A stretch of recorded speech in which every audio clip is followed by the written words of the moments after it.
Cuando Dios le ordenó a Moisés que fuera a ver a Faraón y liberara a los israelitas, Moisés se mostró un poco escéptico. ¿Cómo voy a convencer a alguien, al pueblo de Israel y al faraón, de que estoy hablando tu palabra? ¿Cómo puedo probar que este mensaje no es algo que soñé en el calor de la tarde en el desierto?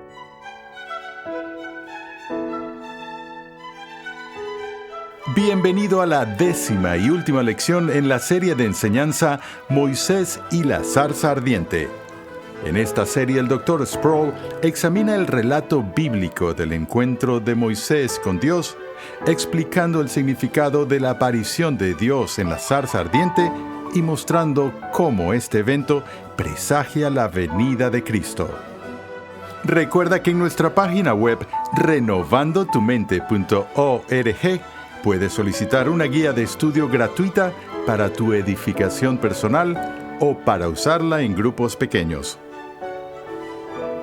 Aquel día, en el desierto, Moisés experimentó varios acontecimientos que cambiaron su vida. En primer lugar, se encontró con Dios en la zarza ardiente, algo que sacudiría a cualquiera de nosotros. Luego, Dios le ordenó a Moisés que hiciera lo imposible, liberar a los esclavos israelitas de la nación más poderosa del mundo. Pero Moisés no tenía nada que temer. Acompáñame al salón de clases a escuchar al Dr. R.C. Sproul mientras revela lo que los milagros de Moisés nos enseñan sobre las señales mayores realizadas por Jesucristo. Creo que es seguro decir que la misión más grande que se haya cumplido jamás en la historia del mundo es la misión que fue cumplida por el Señor Jesucristo y la redención de su pueblo del pecado. Pero tendría que decir que el segundo acto de redención más importante jamás realizado en la historia y la segunda misión más difícil jamás dada por Dios a un ser humano es la misión que Dios le dio a Moisés para que llevara a cabo. Es decir, estamos tan familiarizados con la historia que no creo que entendamos la profundidad de la agonía existencial que Moisés tuvo que experimentar en carne propia cuando la magnitud de la tarea que Dios le había encomendado golpeó su conciencia y su corazón. Volvamos una vez más a ese intercambio en la zarza ardiente, donde después que Dios revela su nombre sagrado a Moisés diciéndole: este es mi nombre para siempre, este es mi memorial a todas las generaciones, aún estamos en el capítulo 3 de Éxodo. Entonces Dios dijo: ve y reúne a los ancianos de Israel y diles: el Señor, el Dios de vuestros padres, el Dios de Abraham, de Isaac y de Jacob, se me ha aparecido, diciendo: ciertamente os he visitado y he visto lo que se os ha hecho en Egipto. Y he dicho: os sacaré de la aflicción de Egipto a la tierra del cananeo, del hitita, del amorreo, del fereceo, del heveo y del jebuseo, a una tierra que emana leche y miel. Y ellos escucharán tu voz. Y tú irás con los ancianos de Israel al rey de Egipto, y le diréis: el Señor, el Dios de los hebreos, nos ha salido al encuentro. Ahora pues, permite que vayamos 3 días de camino al desierto para ofrecer sacrificios al Señor nuestro Dios. Dios todavía le está hablando a Moisés y le dice: pero yo sé que el rey de Egipto no os dejará ir, si no es por la fuerza. Pero yo extenderé mi mano y heriré a Egipto con todos los prodigios que haré en medio de él. Y después de esto, os dejará ir. Y daré a este pueblo gracia ante los ojos de los egipcios. Y sucederá que cuando os vayáis, no os iréis con las manos vacías, sino que cada mujer pedirá a su vecina y a la que vive en su casa objetos de plata, objetos de oro y vestidos, y los pondréis sobre vuestros hijos y sobre vuestras hijas. Así despojaréis a los egipcios. Si estoy parado allí escuchando ese mensaje, que sale de la zarza ardiente, lo que pasaría por mi mente sería: eso es lo que tengo que hacer.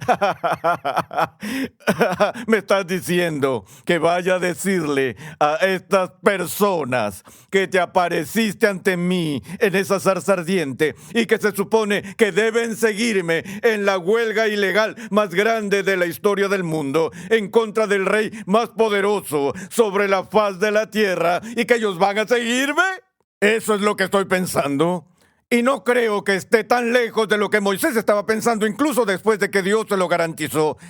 Sé que Faraón no te dejará ir, sé que se va a resistir hasta el final, pero revelaré mi poder contra Faraón hasta el punto en que te deje ir para que puedas salir al monte y adorarme allí. De nuevo, no te pierdas esto. El objetivo del Éxodo no era tan solo redimir a la gente de la opresión. No era redimirla solo de algo, sino para algo. De la esclavitud a la adoración. Y eso es cierto de una forma aún más sublime en la obra redentora de Cristo en el Nuevo Testamento. No somos salvos solo por la gracia de Dios para nuestras necesidades, sino que somos suyos, llamados a adorarlo. Ese es el objetivo, esa es la razón de tu salvación: adorar al Señor tu Dios. Es por eso que, por ejemplo, el autor de Hebreos dice que nunca debemos descuidar la reunión de los santos. Y sin embargo, las estadísticas nos dicen que en un domingo cualquiera, una cuarta parte del pueblo de Dios no estará en la iglesia. ¿Por qué? No vamos a la iglesia solo para que nos tomen asistencia. Vamos a la iglesia porque Él nos ha redimido y se supone que el pueblo del Señor debe decirlo. Y vamos con nuestros corazones llenos de reverencia y adoración. Entramos en la reunión corporativa del pueblo de Dios para adorarlo. Pero Moisés oye esto y lucha con ello. Como vemos al principio del capítulo 4, escucha lo que leemos. Moisés respondió y dijo: ¿y si no me creen ni escuchan mi voz?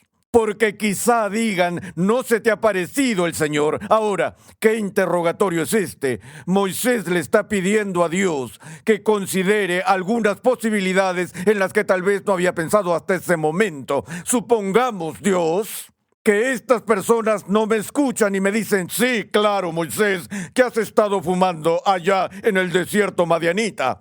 Y Moisés está pensando: ¿qué voy a hacer? Se supone que debo ir donde estas personas y decirles: nos vamos a ir a una tierra maravillosa que nos dará leche y miel. No nos tratarán como esclavos. Vamos a ser libres. Y ellos van a decir: ¿cómo sabes eso? Y yo diré: bueno, se los diré. Y luego se supone que debo ir a Faraón y tocar la puerta de su palacio. Y cuando el guardián venga y me diga: ¿quién eres?, yo le diré: mi nombre es Moisés. Él me dirá: no te conozco, excepto que escuché la historia de un fugitivo con ese nombre que todavía anda suelto. ¿Tienes una cita? No. ¿Qué te hace pensar que puedes venir aquí y hablar con el faraón? Bueno, verás, estaba hablando con esta zarza en Madián.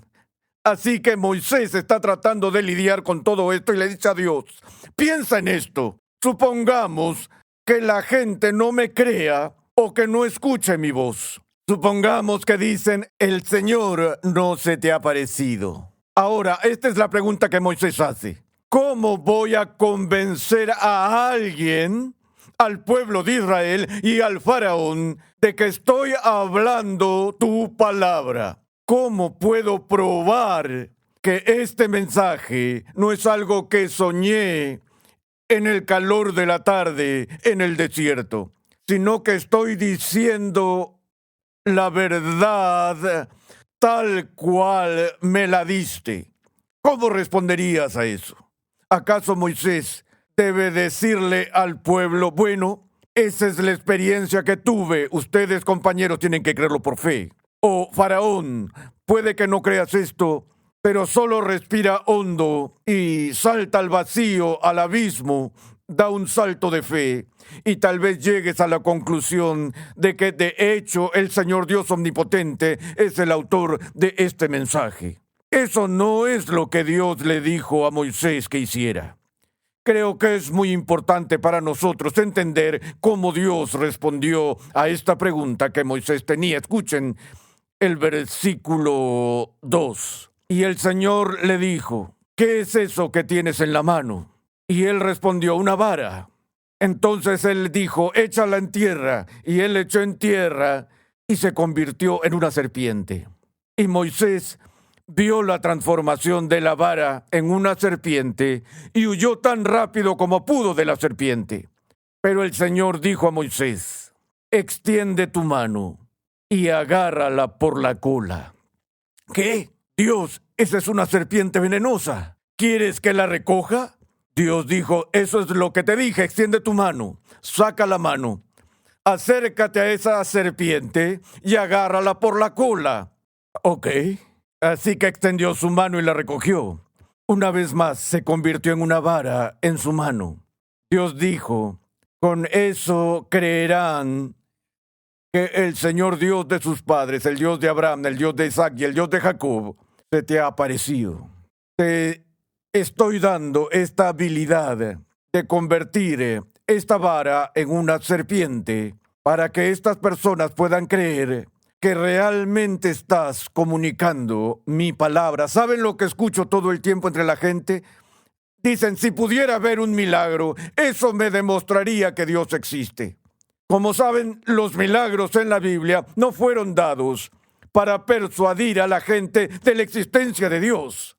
La existencia de Dios ya ha quedado establecida mucho antes de que hubiera algún tipo de episodio milagroso. El propósito del milagro en la Biblia no es probar la existencia de Dios, sino probar la legitimidad y la validez de un agente de revelación, de alguien a quien Dios ha comisionado para que hable su palabra. El propósito del milagro es validar al mensajero de la palabra de Dios. Vean eso a lo largo de las Escrituras. Saben que tenemos la tendencia a leer la Biblia como si los milagros estuvieran ocurriendo detrás de cada zarza. Un día sí y otro día no, y por cada persona en la historia. Pero en realidad, si vemos la aparición de los milagros en la Biblia, estos están agrupados.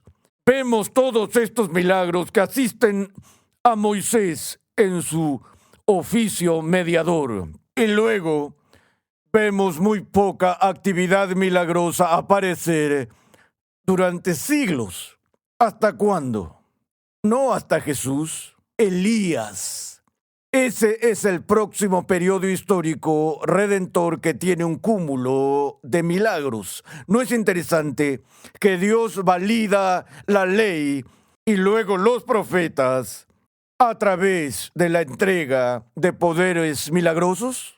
¿No has oído hablar de milagros hechos por Jonás, Habacuc, por Ezequiel o los profetas del Antiguo Testamento, hasta que de nuevo el mundo otra vez arde en milagros con la aparición de Jesús? Así que noten que hay un punto focal especial para el cúmulo de milagros en la historia bíblica. Todos giran en torno al tema de la palabra de Dios. Y así, después de este milagro que Dios le da a Moisés, él agrega esto, y añadió el Señor: ahora mete la mano en tu seno. Y él metió la mano en su seno como Napoleón. Y cuando la sacó, he aquí, su mano estaba leprosa, blanca como la nieve. Entonces él dijo: vuelve a meter la mano en tu seno. Así que Moisés lo hace. Cuando lo hizo esta vez y luego la sacó de su seno, he aquí se había vuelto como el resto de su carne. Y acontecerá que si no te creen ni obedecen el testimonio de la primera señal, quizás crean el testimonio de la segunda señal.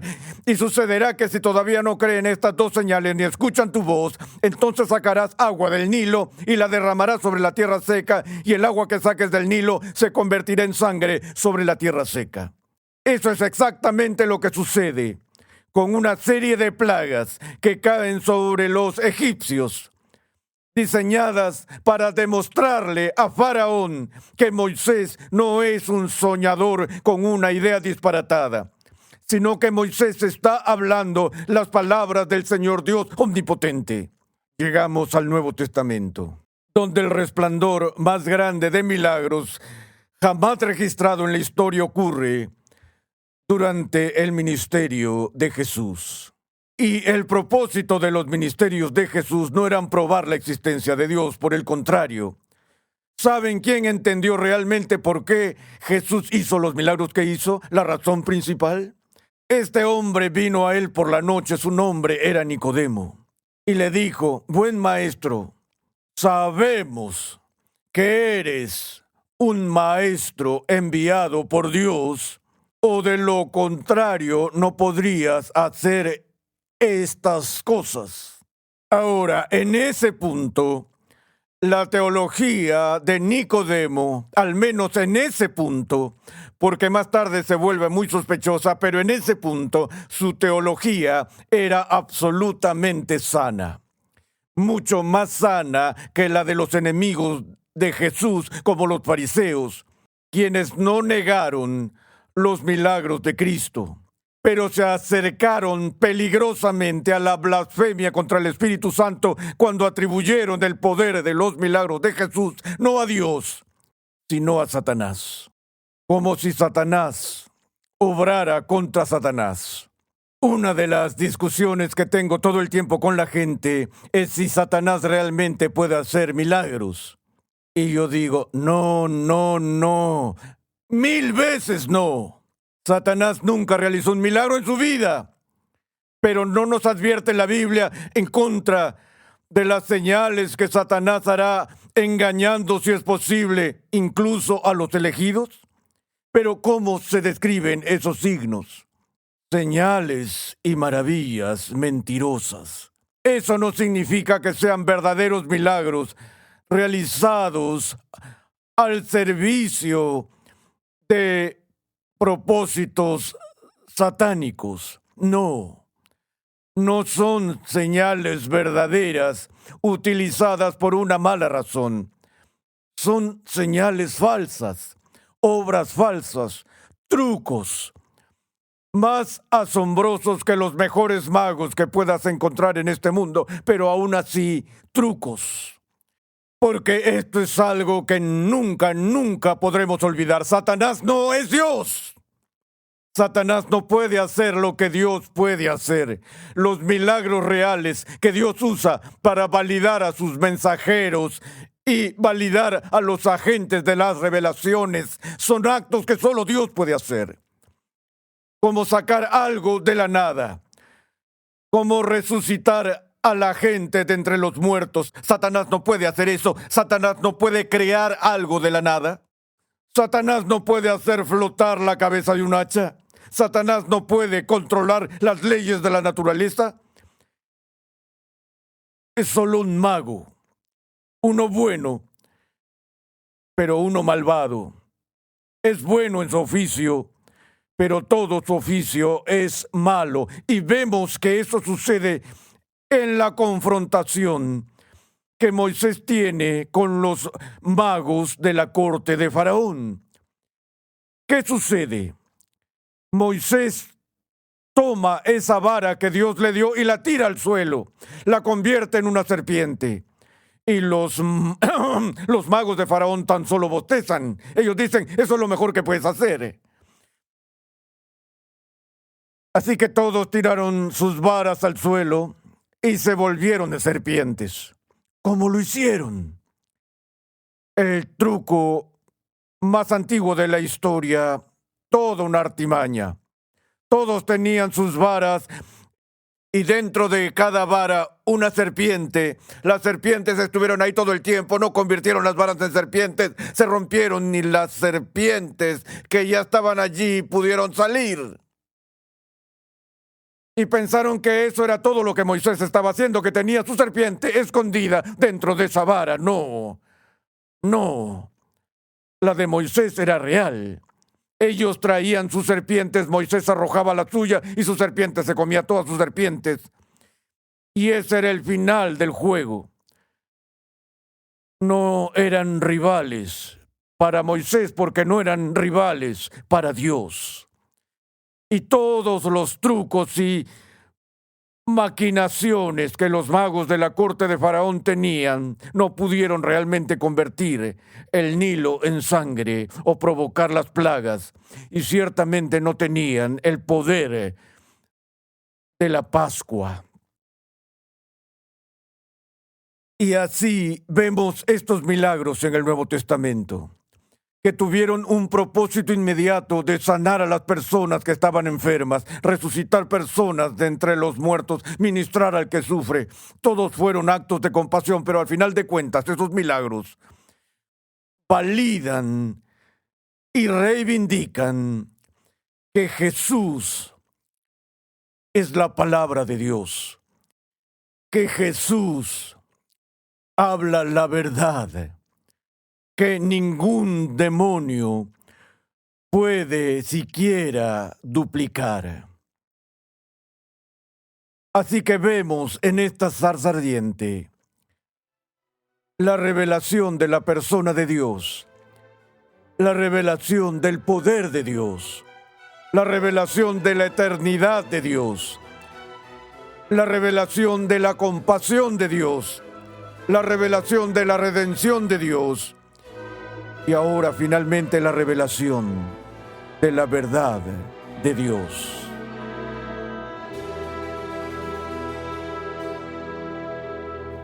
Dan ganas de caer de rodillas y adorar, ¿no es así? Las palabras de Judas vienen a la mente. Y aquel que es poderoso para guardarlos a ustedes sin caída y para presentarlos sin mancha en presencia de su gloria con gran alegría, al único Dios, nuestro Salvador, por medio de Jesucristo nuestro Señor, sea gloria, majestad, dominio y autoridad, antes de todo tiempo, y ahora, y por todos los siglos. Amén. Conexión Ligonier ya está disponible. Conexión Ligonier permite a cristianos en crecimiento estudiar en línea gracias a una amplia biblioteca de cursos interactivos en video impartidos por el fundador de Ministerios Ligonier, el Dr. R.C. Sproul, y otros destacados pastores, teólogos y expositores cristianos. Cada curso contiene herramientas de estudio para ayudarte a aplicar lo que estás aprendiendo, incluyendo pruebas opcionales, preguntas de discusión, así como también la facilidad de visualizar tu avance en cada paso. Tienes la flexibilidad de tomar todos los cursos que quieras, cuando y donde quieras, y al ritmo que más te convenga. Para más información visita conexionligonier.com. Hemos llegado al final de esta edificante serie de enseñanza de R.C. Sproul titulada Moisés y la zarza ardiente. En 10 interesantes lecciones, hemos visto que al leer la historia de Moisés, encontramos a un hombre que al principio se resistía a aceptar el llamado de Dios. Decía que los israelitas nunca le seguirían porque era demasiado tardo para hablar. Pero también vemos la paciencia y la gracia de Dios en la vida de Moisés. El verdadero relato histórico de Moisés y la zarza ardiente nos enseña sobre el carácter de Dios y nos da la seguridad de que podemos confiar en Dios con nuestras propias vidas.